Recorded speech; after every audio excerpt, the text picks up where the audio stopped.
Hi, I'm Michael Killen. This is another episode of Search for Critical Solutions that can stop climate change. On this show, I have invited Janelle London. She is the co-executive director of Cultura, and maybe I didn't get that exactly correct. And I'm going to ask her about her organization's mission, which has something to do with removing oil from the transportation sector. And then my second guest is Ray Mueller, who is Robert Mueller's son.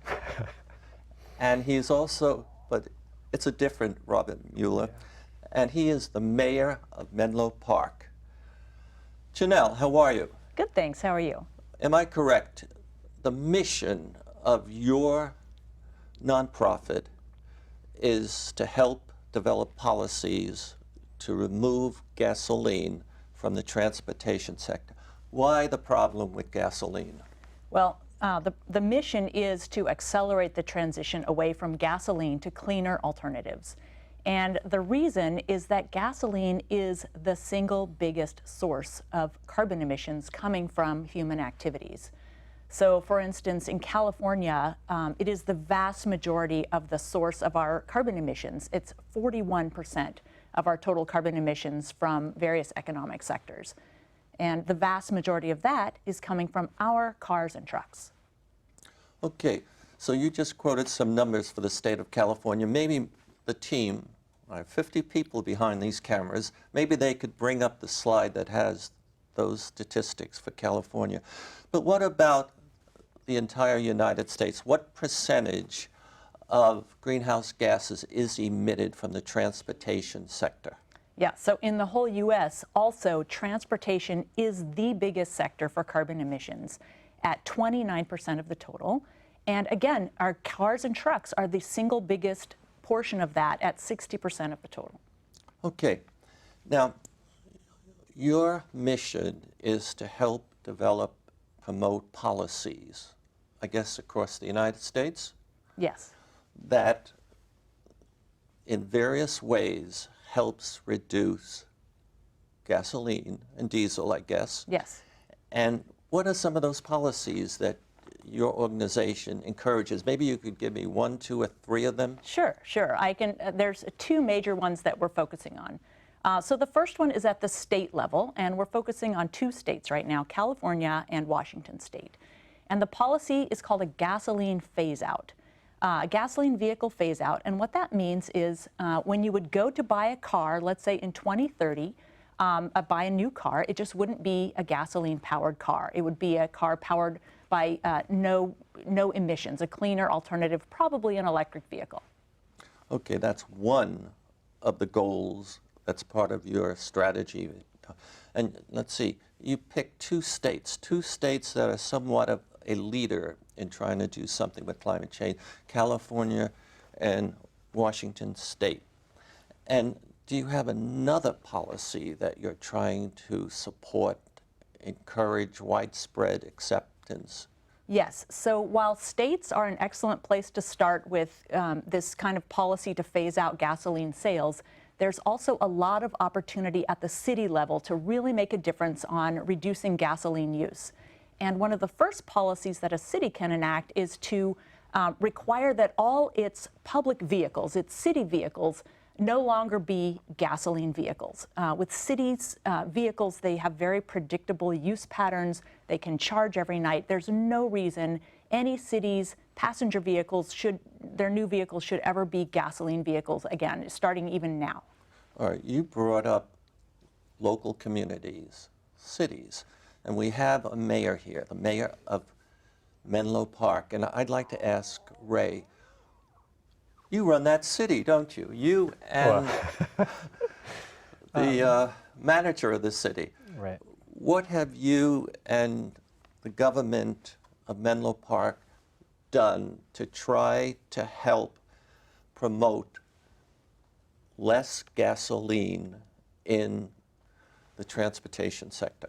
Yeah, so it really comes down to actions and then making programmatic decisions. And so action-wise, in the city of Menlo Park, we have started to embark on replacing our fleet of vehicles. I think right now we have just slightly over 10% of our vehicles are electric vehicles. We've put in the charging stations at City Hall to go ahead and get that done, and we've looked for opportunities to increase that. And actually, frankly, been pushing and really trying. For instance, this year we wanted to try to make that transition for our police vehicle fleet. Unfortunately, we weren't able to do that yet, but we really tried to reach out and let those manufacturers know it's time. We want those. We would have purchased those vehicles if they had been available. The other things that we've done is we've really, one of the things, if you want people to switch over to electric vehicles, you need to have the infrastructure for it. And so what we've required is in our multifamily unit housing, for every single one of those units that is put in, that there be an electric vehicle charging station for that unit. We've pushed to get actually supercharging, electrical supercharging stations put in at various points within the city. And we're continuing to try to push that, to try to figure out how can we go ahead and get that infrastructure in place so that people can make that transition. And those are concrete examples. But then programmatically, what we've done is we've really tried to empower. It's similar to if you were the CEO of a company, you go out and you find the very best and brightest to go ahead and sit on city commissions, to put together thought tanks, and then you empower them to push the city, to push you to do more. And I can't emphasize enough how critical that is, because as someone in a leadership position in the city, I'm cognizant of the fact that I may not be there tomorrow. But programmatically, if I put together a system where the right people are, and they're constantly replaced, and they're constantly pushing that city, then I know after I'm gone, those who sit in those policy chairs later on will still have that taking place. And then we've worked real hard to put together plans in order to make sure that we put together systematic plans coming out of those thought tank commissions.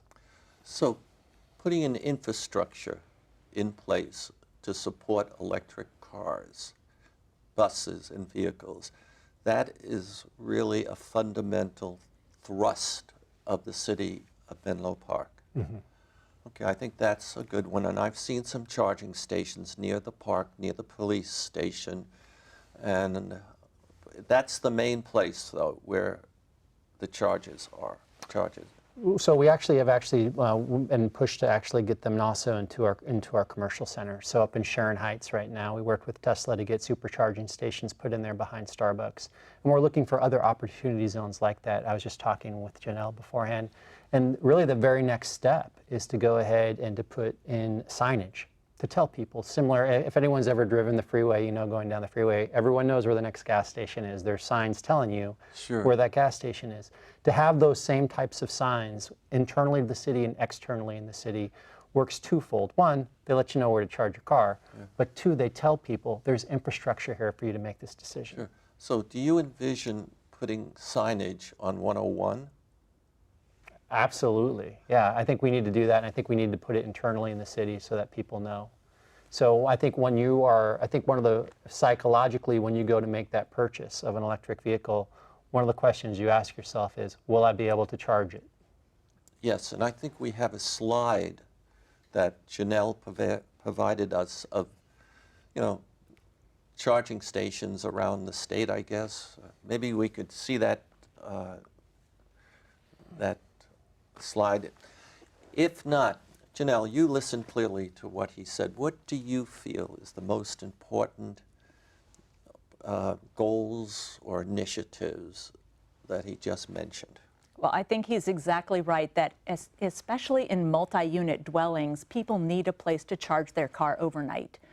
It can be as simple as an electrical outlet, a 120-volt regular old plug, but it needs to be where they park their cars. That alone would give them about 40, 50 miles of charge a night. So it's building the infrastructure in the multi-family, multi-dwelling buildings. And you mentioned, you brought this. What is that? Yes. So a lot of people don't know that when you get an electric car, it actually comes with a plug. And so here's the end of it. This end plugs into your car, and this end plugs into a regular wall electrical outlet. So from the minute you bring your car home, you can charge it. Interesting. Okay, so I don't have to hire an electrician to come and give me a higher level voltage or amps, no? For many people, this is enough. If you have a commute that's, say, 30 miles a day, you could get by easily with just your overnight plugging it into the wall. Okay. I have a question. I live in Menlo Park also, all right? I have to almost every month drive up to San Rafael, actually a little farther. That's a city, as you know, on the other side of the Golden Gate. If I bought an electric car, or somebody else did, would I be able to drive all the way up to San Rafael or further and then back without having to worry about running out of electricity? Absolutely. So most new electric vehicles today have ranges of 200, 250, even 300 miles. And as technology improves, that range is only getting greater. So that round trip to San Rafael is 100 miles. You could easily make it.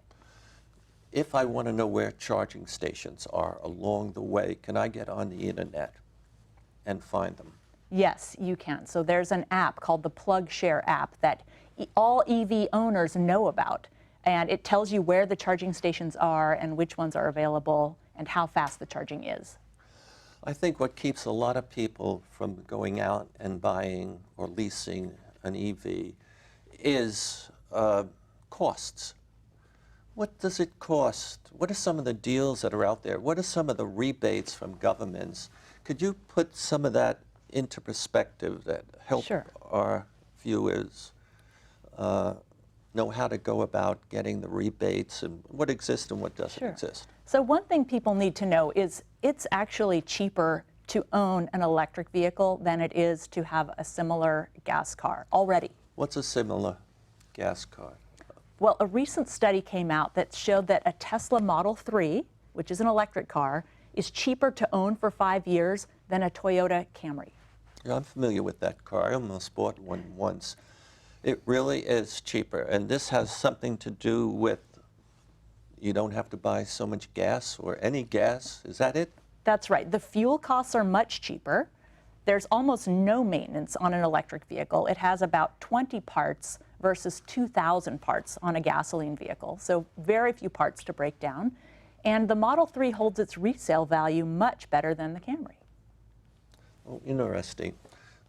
What are some of the other drawbacks that keep people from embracing electric vehicles as much as you would like them to embrace? Well, I think there's a real myth out there that they're more expensive, and it's just not true. So especially with leasing an electric vehicle, there are some great lease deals out there, and they're all across the country. And in many cases, you can lease an electric vehicle for $5 to $10 a day. Give me a specific example if you can. Sure, I'll tell you about my car. Okay. So I have a Kia Soul EV. A key.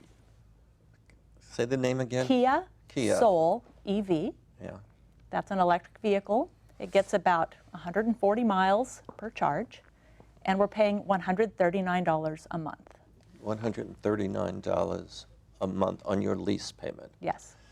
And normally you might be spending about $25, $30 a month on gas.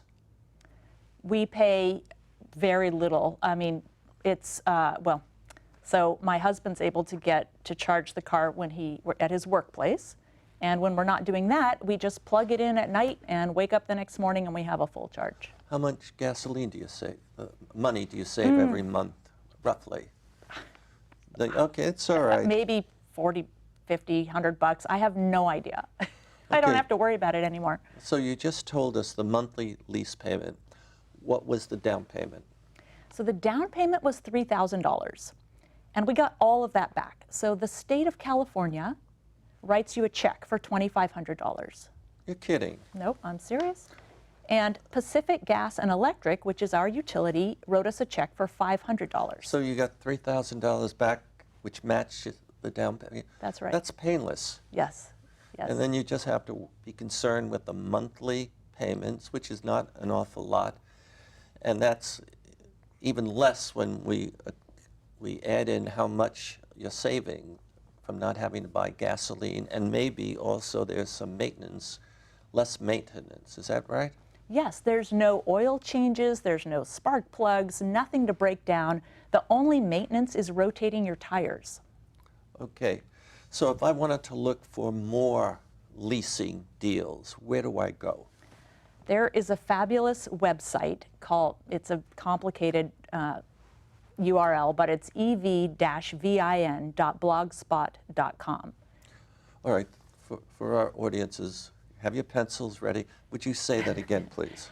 www.ev-vin.blogspot.com. Is there also a website to go to discover how much, in this particular case, California will give you a rebate or whatever? And are there out?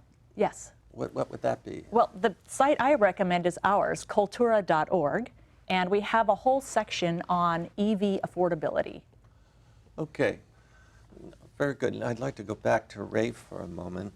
Now, Ray, you spoke about positive things that the city is doing, building an infrastructure, and I also like that you talked about bringing in people that are really passionate and are talented to try to make things happen. That's wonderful. Like Janelle. She serves on our Environmental Quality Commission. Oh, really? It's true. Yeah.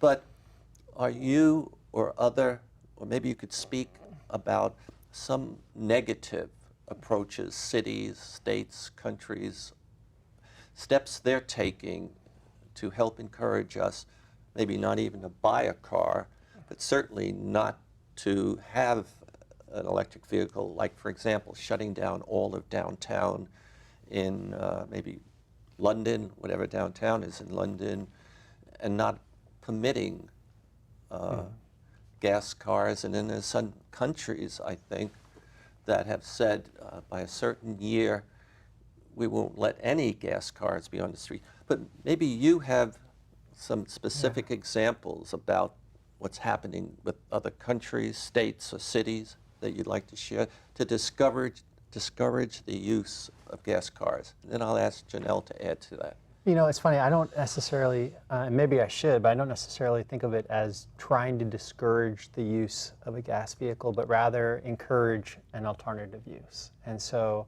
you know, one of the things that you see happening here locally more and more, and which we did in Menlo Park, was we're replacing parking spaces with bike lanes.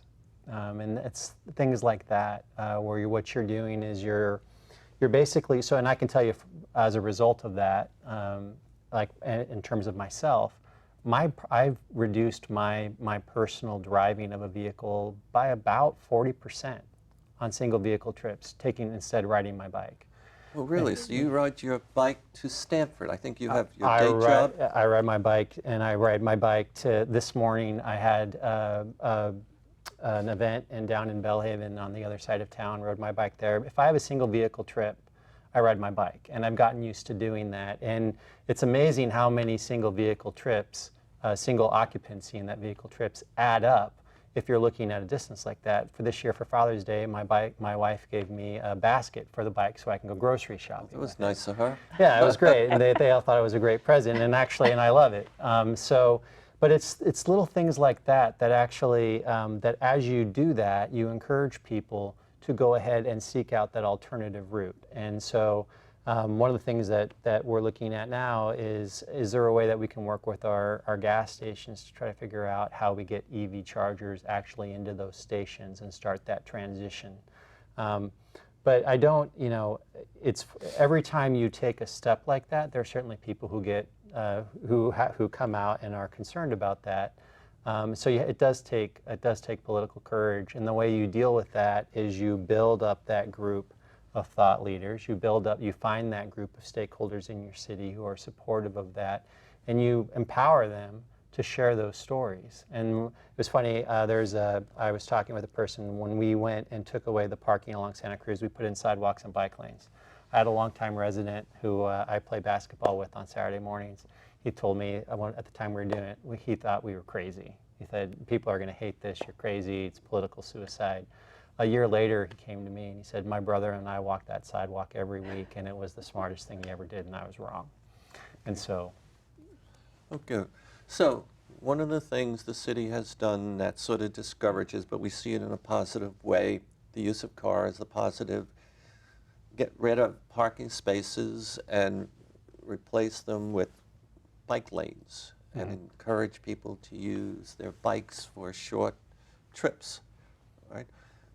Do you see some other ways that cities, states are doing things or could do things that, again, I would look at it a little bit negative, to really encourage you to get out of your car and either get on a bike or a train or into an EV? Do you see some other things happening around the world? I do. I think given the urgency of the climate crisis, we need to have certainty that we are going to get off gasoline and make that transition in a very short time. One of the primary examples that I hold out is Norway. That country is not going to sell any more gasoline vehicles after 2025. Already, their new car sales, more than half are electric vehicles.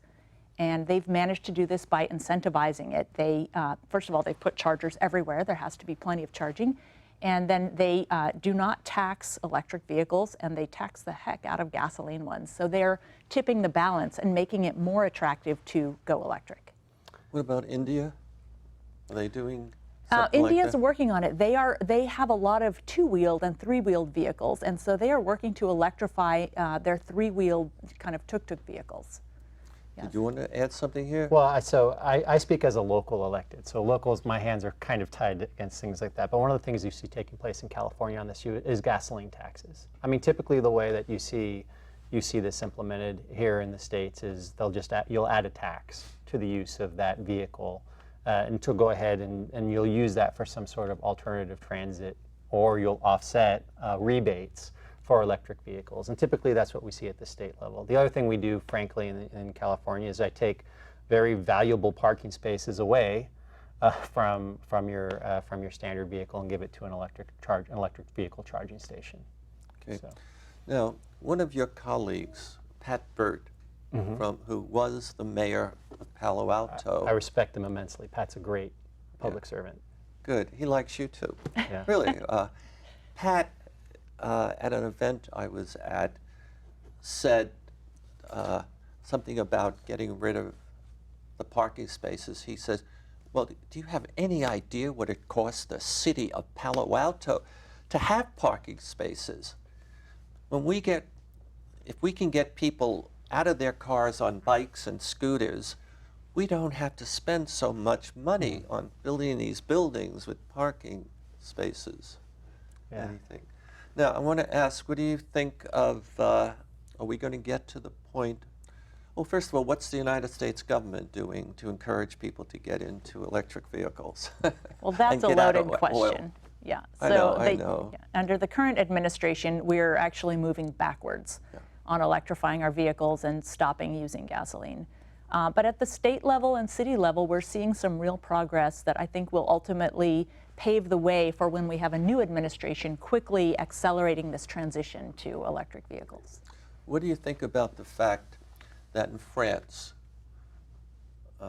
Macron pushed forward a tax on gasoline, and the country almost had another Bastille Day? You know, the Greens and a lot of other folks rose up, picketed, and forced the country, I believe, to back away from the tax. What do you think of that? Gasoline tax for? Yeah, so me personally, every time you take an action like that, it's all about doing the groundwork in advance. So if you're going to take a big step, what you need to do is talk to your constituency about that, prepare them for that, get them on board with that the best that you can, and then you take the leap, and then you be prepared to defend that. So, but for those who are rising up against it, obviously they don't see the climate threat as the existential crisis that it is.